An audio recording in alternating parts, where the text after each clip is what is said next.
In today's video, I thought I'd go out on my KTM 1290 Superduke R. And the reason I'm doing a video on this particular beast is that I've had it coming up a year now, so I thought I'd give you a look at how I'm getting on with it over the past year. I mean, there she is. How can you not appreciate that? You can see why I like it. Well, I hope you can anyway. Let's get a closer look with this video. Alright, this particular one has got all the carbon fibre. So basically the guy who bought it new, he basically ticked every box, I reckon, on the KTM website, and he said, "I'll have the lot, please."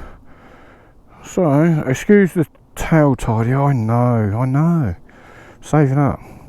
So all the back of it, the whole lot, carbon fibre, carbon fibre, carbon fibre, carbon fibre. You get it. Yeah. Carbon fibre mud guard, a little brake ducts, if you can see them there, and the screen, that little fly catcher there by the looks of it. Some crash bongs on the front. That's the titanium acrylic. There you go. Oh, a bit more carbon on the engine as well. Oh, these. So yeah, that's kind of one reason I bought it. It stood out. You see the cat from that side. It stood out because it just looks sexy.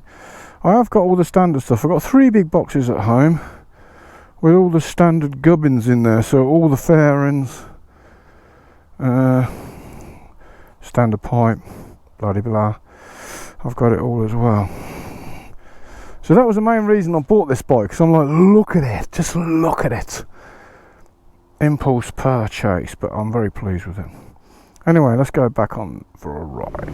Before I start the video, let me just remind everyone that doesn't know that I'm off to the TT in a couple of weeks' time. So if you want TT related videos, then might be a good idea to subscribe. Pretty please subscribe, and then you won't miss any TT videos. I'm going to be uploading hopefully every day if I can get a Wi-Fi. So enough of that, on to the KTM. So how's it been over the last year? You hear loads of things about reliability, all that sort of things about KTM. Don't buy one, they're going to break down every 5 minutes, going to cost you an arm and a leg. Well, so far, touching loads of wooden heads, I've had no trouble at all with the KTM.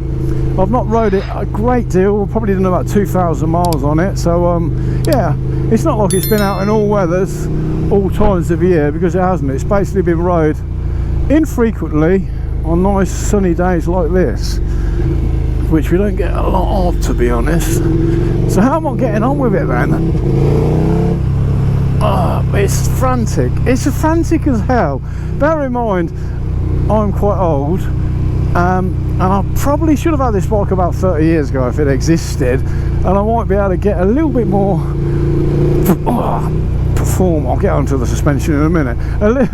A little bit more performance out of it, but because I'm quite old, I seem to be getting a bit slow and all worried about killing myself. So what the hell I've ended up buying one of these for is anyone's wild guess.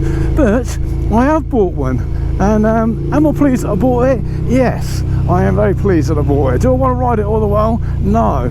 Why is that? It's not the most comfortable thing in the world. As you've noticed me getting over bumps, the suspension is adjustable, to be honest with you, which I haven't fiddled with it so far, but the suspension is quite taut.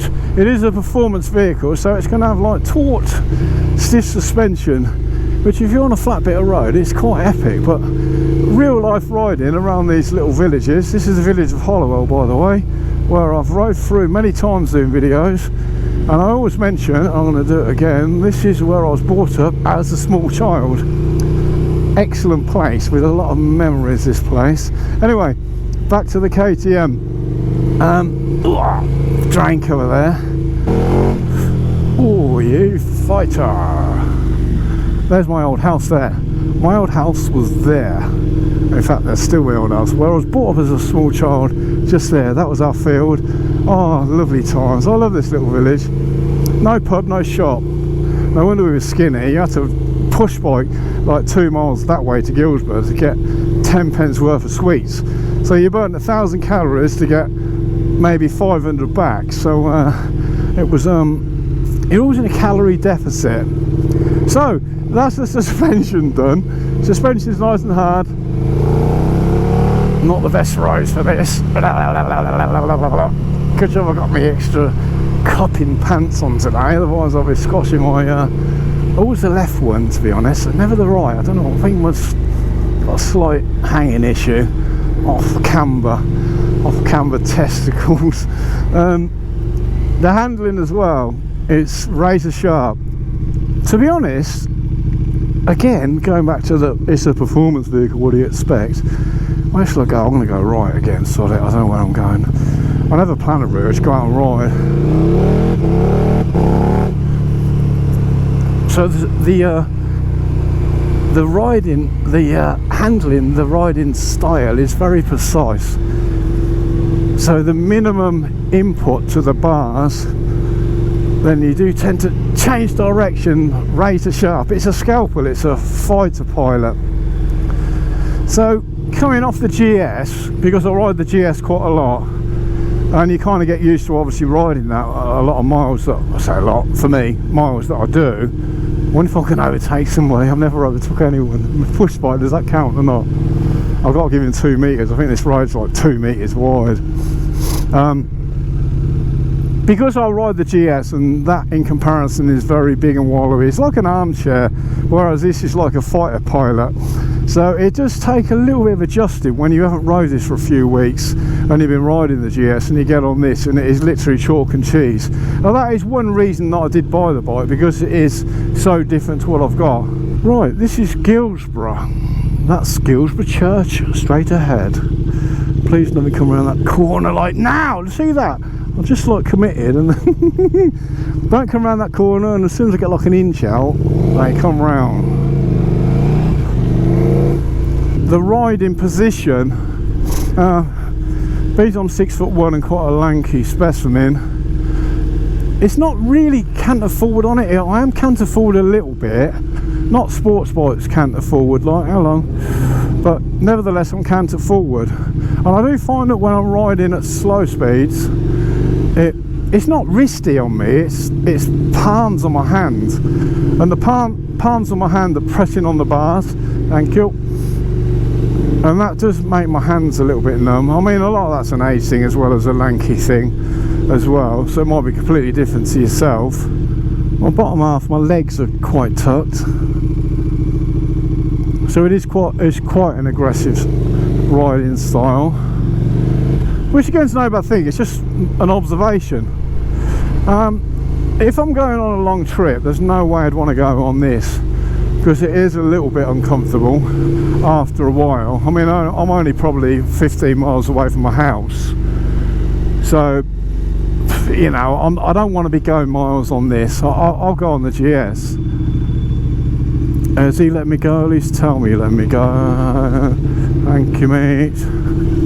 Another thing about the handling as well, fuel reserve. Oh, not again. Oh. It's very easy to ride at like 5 miles an hour. And when you think, well, great, it's not meant to be rid at 5 miles an hour.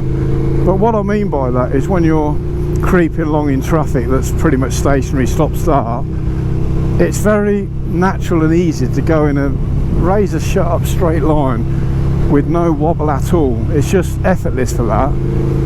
Whereas again, my GS is the front sort of like wobbles a little bit. You're fighting that wobble when you're like creeping forward in traffic.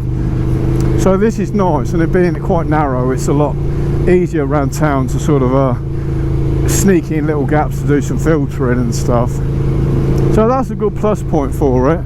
Now I'm said it's really hard to ride, it's actually quite easy through town. The big thing, apart from the obvious handling and everything, the big thing that everyone goes on about is the reason they call this the beast is this engine's just like, oh man, now it's all about the engine. This engine has so much frigging torque. I mean, it's 180 brake, which is about 80 brake more than I need, to be honest. And being a twin, and it's 1301cc, even though they call it a 1290, the torque is instant. It's more like an electric car. It's just from nothing, just boom, ferocious.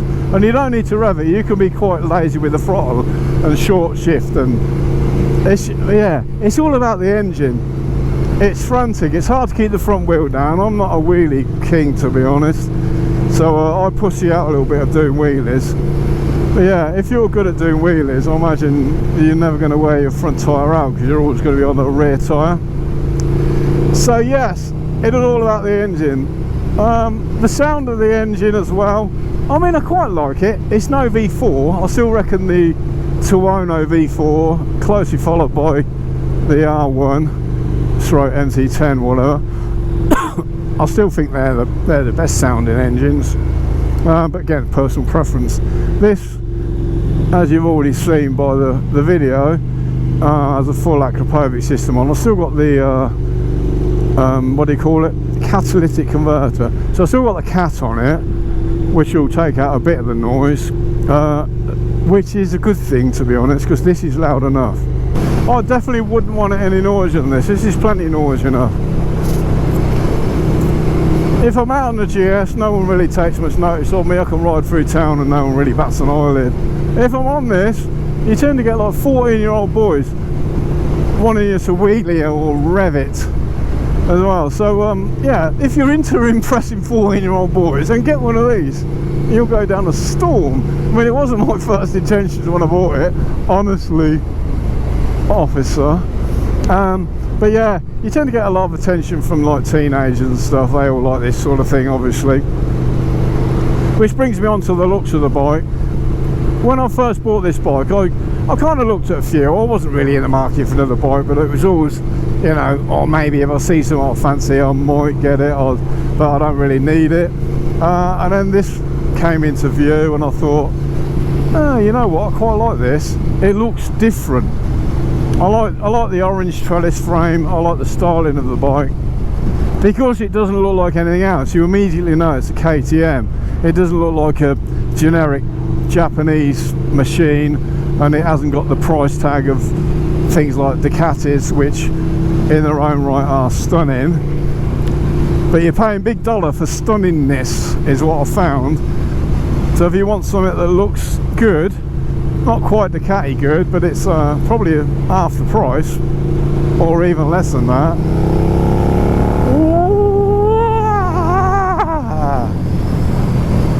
Oh god, it has stomach churning acceleration, this thing. They're quite long gears as well, I've noticed. I mean, I'm not even in top gear. I'm in fifth gear now. I've got another one to go. I'll ride along forever at like 60 mile an hour or whatever I'm doing. 62 then, which is probably 60 in reality. So I can ride along at legal speeds, and I think I'm in sixth, and I'll look down, I'm in fifth. So the gears are very long. I don't think I'd want to change the gearing on this, because the way it accelerates and the way it wants to wheelie all the while, that's just going to amplify that. And for a mere knobber, not a good idea. I'll be even more scared of it. It is quite an intimidating bike for me to ride, but you know, I'm riding along at 60. I'm not intimidated riding along at 60 mile an hour. I'm quite happy. But if you like whack the throttle open like that, even without changing down gear, you think, my god, if I leave that throttle and leave it pinned for a bit, I'm going to get in trouble. So yeah, it's got a lot more power than I need or anyone needs to be legal on the road, but it's, you know, sometimes it's just nice to have a hoon around, a nice acceleration off the mark and everything else. We kind of like it. Well, how's that fuel lights on? Oh no, it's not on actually. I'm sure that fuel light come on. It says I've got 2 bars left, which will be about 10 miles probably. Dare I go straight past this petrol station? I'm going to do it anyway. I don't think they have super in these little ones. I don't like putting the cheap. Since when have I been conditioned to say cheap when it comes to petrol? E10, E5, E10. I don't want the crappy E10, I want the E5. This has got expensive taste, this bike. Let's go past Welford and not call in to see my brother unannounced. Bridge. Whoa.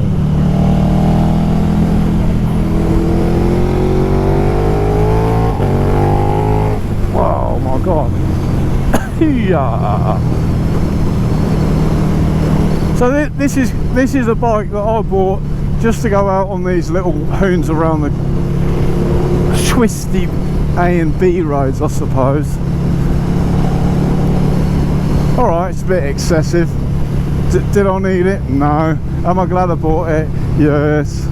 So my overall conclusion of owning this bike for coming up for the first year of ownership is is it 3-year-old? I think it's 3 years old now. Just had its first MOT. Is that 3 years? I think so. If you're watching in the United Kingdom, you know what I'm on about. So for the sake of this, it's free. I don't know what it is. I've got a private reg on it, so I can't even remember. I hope this has been some minor entertainment or use. I'm not sure if it has, but if you got to the end, I do appreciate you watching, and don't forget to subscribe if you'd be awfully kind to do so. It's free, don't you know? The bell end in, matey boy. Hello. Thank you for everyone that watches the channel. I do appreciate it. And I'll see you on the next one. I'm definitely going now, before I start rambling about something else. Thanks again. Get out there, live your best life, people. See you on the next one. Bye.